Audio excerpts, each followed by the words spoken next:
ಪ್ರಧಾನಿ ಮೋದಿ ಸಂಚರಿಸುವ ಪ್ರತಿ ಮಾರ್ಗದಲ್ಲೂ ಟೈಟ್ ಸೆಕ್ಯೂರಿಟಿಯನ್ನ ಒದಗಿಸಲಾಗ್ತಾ ಇದೆ. ಪ್ರಮುಖ ರಸ್ತೆಗಳು, ಫ್ಲೈಓವರ್ಗಳು, ಸ್ಕೈ ವಾಕ್ಗಳ ಮೇಲೆ ಅತಿ ಹೆಚ್ಚು ನಿಗಾವನ್ನ ಇಟ್ಟಿದ್ದಾರೆ. ಮತ್ತೆ ಪ್ರಮುಖ ಕಟ್ಟಡಗಳು, ವಾಹನಗಳ ಮೇಲೂ ಪೊಲೀಸರು ಹದ್ದಿನ ಕಣ್ಣನ್ನ ಇಟ್ಟಿದ್ದಾರೆ. ಮೋದಿ ಸಂಚರಿಸುವ ವೇಳೆ ಯಾವುದೇ ವಾಹನಗಳು ಸಂಚರಿಸುವಂತಿಲ್ಲ. ಮುಖ್ಯ ರಸ್ತೆಯ ಉದ್ದಕ್ಕೂ 2 ಕಡೆ ಬ್ಯಾರಿಕೇಡ್ ಅನ್ನ ಹಾಕಿದ್ದಾರೆ ಪೊಲೀಸ್ನವರು. ರಸ್ತೆಯ 2 ಕಡೆ ಜನರಿಗೆ ನಿಲ್ಲೋದಕ್ಕೆ ಅವಕಾಶವನ್ನು ಕಲ್ಪಿಸಿಕೊಡಲಾಗಿದೆ. ನೋಡಿ, ಸುಮಾರು 20 ರಿಂದ 25 ಸಾವಿರ ಜನ ಸೇರುವ ನಿರೀಕ್ಷೆಗಳು ಕೂಡ ಇದೆ.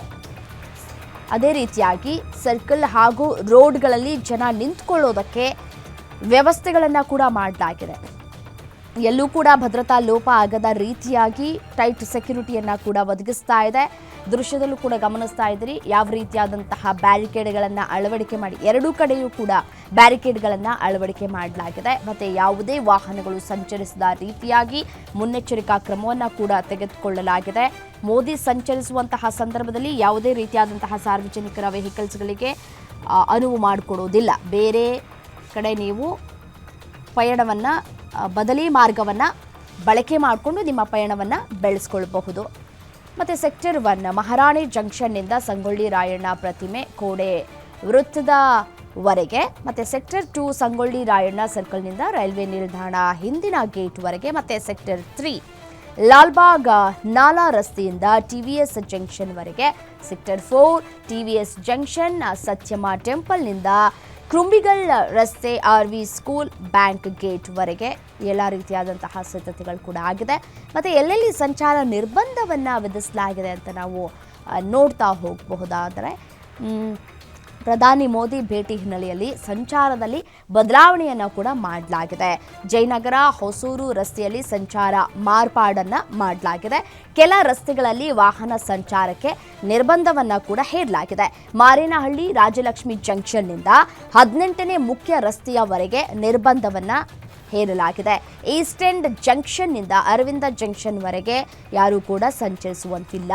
ಬೆಳಗ್ಗೆ 8:30 ರಿಂದ 12 ಗಂಟೆಯವರೆಗೆ ಸಂಚಾರವನ್ನು ನಿರ್ಬಂಧಿಸಲಾಗಿದೆ. ಎಲೆಕ್ಟ್ರಾನಿಕ್ ಸಿಟಿ ಎಲಿವೇಟೆಡ್ ಫ್ಲೈಓವರ್ನಲ್ಲೂ ಕೂಡ ಸಂಚಾರಕ್ಕೆ ಬ್ರೇಕ್ ಹಾಕುವಂತಹ ಕೆಲಸಗಳಾಗಿದೆ. ಹೊಸೂರು ಕಡೆಯಿಂದ ಬೆಂಗಳೂರು ಕಡೆಗೆ ಬರುವಂತಹ ಮಾರ್ಗವನ್ನು ಈಗಾಗಲೇ ಬಂದ್ ಮಾಡಲಾಗಿದೆ. ಇನ್ಫೋಸಿಸ್ ಅವೆನ್ಯೂ ಮತ್ತು ವೇಲಾಂಕಣಿ ರಸ್ತೆಗಳಲ್ಲಿ ಸಂಚಾರಕ್ಕೆ ನಿರ್ಬಂಧವನ್ನು ವಿಧಿಸಲಾಗಿದೆ. ಬೆಳಗ್ಗೆ 9:30 ರಿಂದ ಮಧ್ಯಾಹ್ನ 2:30ರವರೆಗೆ ಸಂಚಾರಕ್ಕೆ ಬ್ರೇಕ್ ಹಾಕುವಂತಹ ಕೆಲಸಗಳು ಕೂಡ ಈಗಾಗಲೇ ಆಗಿದೆ.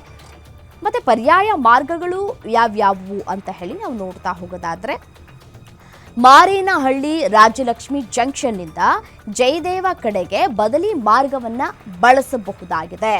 ಅದರಂತೆಯೇ ಬನಶಂಕರಿ ಬಸ್ ನಿಲ್ದಾಣ, ಸಾರಕ್ಕಿ ಮಾರ್ಕೆಟ್ನಿಂದ ಸಂಚರಿಸಬಹುದಾಗಿದೆ.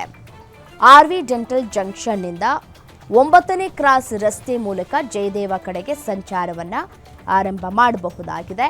ಮತ್ತು ಸಾರಕ್ಕಿ ಜಂಕ್ಷನ್ ಔಟರ್ ರಿಂಗ್ ರಸ್ತೆ ಮೂಲಕ ಬನ್ನೇರುಘಟ್ಟ ರಸ್ತೆ ಕಡೆಗೆ ಸಂಚಾರ ಮಾಡಬಹುದು. ಈಸ್ಟ್ ಎಂಡ್ ಸರ್ಕಲ್ನಿಂದ ಬನಶಂಕರಿ ಕಡೆಗೂ ಬದಲಿ ಮಾರ್ಗದ ವ್ಯವಸ್ಥೆಯನ್ನು ಕೂಡ ಈಗಾಗಲೇ ಮಾಡಲಾಗಿದೆ. 28ನೇ ಮುಖ್ಯ ರಸ್ತೆಯಲ್ಲಿ ಎಡ ತಿರುವನ್ನು ತೆಗೆದುಕೊಂಡು 9ನೇ ಕ್ರಾಸ್ ಜಂಕ್ಷನ್ ಮೂಲಕ ಸಂಚರಿಸಬಹುದಾಗಿದೆ. ಡಾಲಿಯಾ ಜಂಕ್ಷನ್ ಮತ್ತು ಔಟರ್ ರಿಂಗ್ ರಸ್ತೆ ಮೂಲಕ ತೆರಳಬಹುದು. ಸಾರಕ್ಕಿ ಜಂಕ್ಷನ್ ಮೂಲಕ ಕನಕಪುರ ರಸ್ತೆ ಹಾಗೂ ಬನಶಂಕರಿ ಕಡೆಗೆ ಸಂಚಾರವನ್ನು ಮಾಡಬಹುದಾಗಿದೆ. ಇವೆಲ್ಲವೂ ಕೂಡ ಪರ್ಯಾಯ ಮಾರ್ಗಗಳಾಗಿದ್ದಾವೆ. ಸೊ ಹೊಸೂರು ರಸ್ತೆಯಿಂದ ಕನಕಪುರ ರಸ್ತೆ, ಮೈಸೂರು ರಸ್ತೆಗೆ ನೈಸ್ ರಸ್ತೆಯನ್ನು ಬಳಕೆ ಮಾಡಿಕೊಳ್ಳಬಹುದು. ಆರ್ವಿ ಡೆಂಟಲ್ ಜಂಕ್ಷನ್ನಿಂದ 9ನೇ ಕ್ರಾಸ್ ರಸ್ತೆ ಮೂಲಕ ಜಯದೇವ ಕಡೆಗೆ ಸಂಚಾರ ಮಾಡಬಹುದು. ಸಾರಕ್ಕಿ ಜಂಕ್ಷನ್ ಔಟರ್ ರಿಂಗ್ ರಸ್ತೆ ಮೂಲಕ ಬನ್ನೇರುಘಟ್ಟ ರಸ್ತೆಗೆ ಸಂಚಾರ ಮಾಡಬಹುದು. ಈಸ್ಟ್ ಎಂಡ್ ಸರ್ಕಲ್ನಿಂದ ಬನಶಂಕರಿ ಕಡೆಗೂ ಕೂಡ ಬದಲಿ ಮಾರ್ಗದ ವ್ಯವಸ್ಥೆಯಾಗಿದೆ. 28ನೇ ಮುಖ್ಯ ರಸ್ತೆಯಲ್ಲಿ ಎಡ ತಿರುವನ್ನು ತೆಗೆದುಕೊಂಡು 9ನೇ ಕ್ರಾಸ್ ಜಂಕ್ಷನ್ ಮೂಲಕ ಸಂಚರಿಸಬಹುದು. ಡಾಲಿಯಾ ಜಂಕ್ಷನ್ ಔಟರ್ ರಿಂಗ್ ರಸ್ತೆ ಮೂಲಕ ತೆರಳಬಹುದಾಗಿದೆ. ಇವೆಲ್ಲವೂ ಕೂಡ ಪರ್ಯಾಯ ಮಾರ್ಗಗಳಾಗಿವೆ. ಸಾರಕ್ಕಿ ಜಂಕ್ಷನ್ ಮೂಲಕ ಕನಕಪುರ ರಸ್ತೆ ಹಾಗೂ ಬನಶಂಕರಿ ಕಡೆಗೆ ಪಯಣವನ್ನು ಬೆಳೆಸಬಹುದು. ಹೊಸೂರು ರಸ್ತೆಯಿಂದ ಕನಕಪುರ ರಸ್ತೆ, ಮೈಸೂರು ರಸ್ತೆಗೆ ನೈಸ್ ರಸ್ತೆಯನ್ನು ಬಳಕೆ ಮಾಡಿಕೊಳ್ಳಬಹುದು.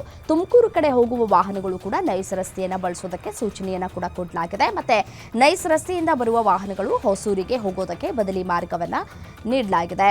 ಬನ್ನೇರುಘಟ್ಟ ಜಂಕ್ಷನ್ ಮತ್ತು ಜಗಡಿ ರಸ್ತೆ ಮೂಲಕ ಹೊಸೂರು ರಸ್ತೆಗೆ ಹೋಗಬಹುದು. ಬೊಮ್ಮಸಂದ್ರ ಜಂಕ್ಷನ್ ಮೂಲಕ ಹೊಸೂರು ರಸ್ತೆ ಕಡೆಗೆ ಸಂಚಾರವನ್ನು ಮಾಡಬಹುದಾಗಿದೆ.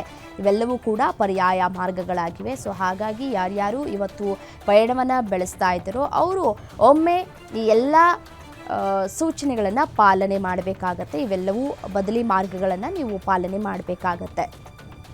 ಪ್ರಧಾನಿ ನರೇಂದ್ರ ಮೋದಿಯವರು ಬೆಂಗಳೂರಿಗೆ ಆಗಮಿಸ್ತಾ ಇರುವಂತಹ ಹಿನ್ನೆಲೆಯಲ್ಲಿ ಎಲ್ಲೂ ಕೂಡ ಯಾವುದೇ ರೀತಿಯಾದಂತಹ ತೊಂದರೆ ತಾಪತ್ರೆಗಳು ಬರದ ರೀತಿಯಾಗಿ ಎಲ್ಲ ರೀತಿಯಾದಂತಹ ಸಕಲ ರೀತಿಯಾದಂತಹ ಸಿದ್ಧತೆಗಳು ಕೂಡ ಆಗಿದೆ.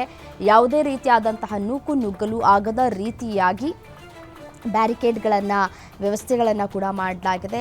DCP, ACP ಸೇರಿದಂತೆ 10,000ಕ್ಕೂ ಹೆಚ್ಚು ಪೊಲೀಸರ ನಿಯೋಜನೆಯನ್ನು ಕೂಡ ಮಾಡಲಾಗಿದೆ ಮತ್ತು ಬದಲಿ ಮಾರ್ಗಗಳನ್ನು ಕೂಡ ನೀಡಲಾಗಿದೆ. ಮತ್ತು ಪ್ರಧಾನಿ ನರೇಂದ್ರ ಮೋದಿಯವರು ಆಗಮಿಸುತ್ತಾ ಇರುವಂತಹ ಹಿನ್ನೆಲೆಯಲ್ಲಿ ಯಾರೂ ಕೂಡ ಪಯಣವನ್ನು ಬೆಳೆಸುವಂತಿಲ್ಲ, ಅಂದರೆ ಅವರು ಬಳಕೆ ಮಾಡಿಕೊಳ್ಳುವಂತಹ ರಸ್ತೆಯಲ್ಲಿ